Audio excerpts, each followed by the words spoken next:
La chronologie et l'enchaînement des avancées scientifiques est souvent aussi importante que les découvertes elles-mêmes.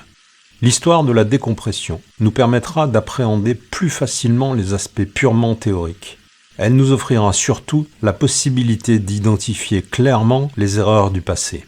Alors, pour bien comprendre comment nous en sommes arrivés à nous fier à un petit calculateur embarqué pour assurer notre sécurité en plongée, plongeons dans le passé.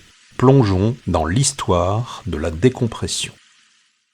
La toute première mention de symptômes survenant après une exposition hyperbare ne concerne pas un scaphandrier pieds lourds, mais des ouvriers de l'industrie charbonnière.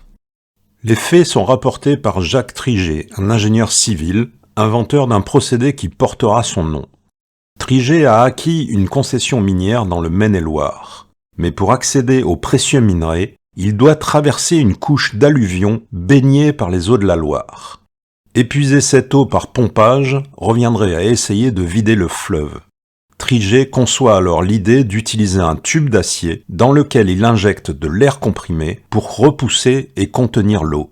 Les ouvriers, rapidement surnommés tubistes, travaillent au sec, sans risque d'envahissement ou d'éboulement. Dans un mémoire présenté à l'Académie des sciences en 1841, Triget relate surtout des douleurs d'oreille qui se produisent à la compression et à la décompression. Il signale qu'au-delà d'une certaine pression, tout le monde parle du nez et devient incapable de siffler. Triget déclare dans une note publiée dans les Annales d'hygiène de 1845 que 2 ouvriers ont éprouvé de vives douleurs articulaires à la sortie du puits, après avoir passé 7 heures dans l'air comprimé. En dépit de ces difficultés, la méthode Triget va être utilisée partout où de l'eau empêche le bon déroulement de travaux. Ainsi, la compagnie de Douchy utilise de l'air comprimé dès 1845 pour le creusement de nouveaux puits à houille au sein de la concession qu'elle exploite dans le nord de la France.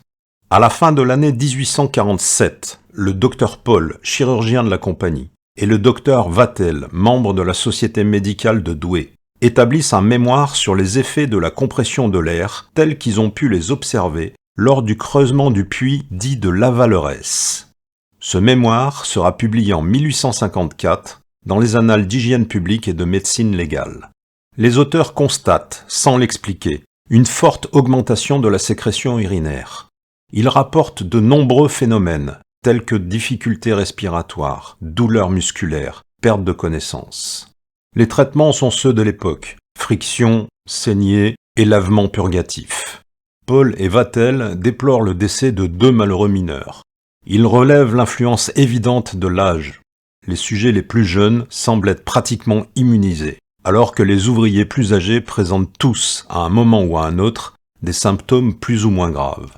Ils notent lors des saignées que le sang qu'ils retirent est rutilant, ce qui les amène à soupçonner une oxygénation trop riche. Ils estiment que la principale conséquence de la compression de l'air réside dans une congestion pulmonaire et cérébrale, ce que semblent confirmer les autopsies pratiquées sur les corps des tubistes décédés. Le rapport des médecins légistes fait état de méninges injectés et de poumons engorgés par un sang noir et épais. Paul et Vatel constatent également que les symptômes n'apparaissent jamais pendant le travail sous pression. Ils citent les tubistes qui ont l'habitude de dire « on ne paye qu'en sortant ». Ils concluent assez naturellement que ce n'est pas la pression elle-même qu'il faut redouter, mais bien le retour à la pression naturelle. Ils préconisent une décompression la plus lente possible. Enfin, ils rapportent qu'ils ont constaté que le meilleur moyen de soulager les douleurs ressenties par les victimes est de les recomprimer immédiatement. Dans l'histoire de la décompression, c'est la première évocation des effets thérapeutiques de l'air comprimé.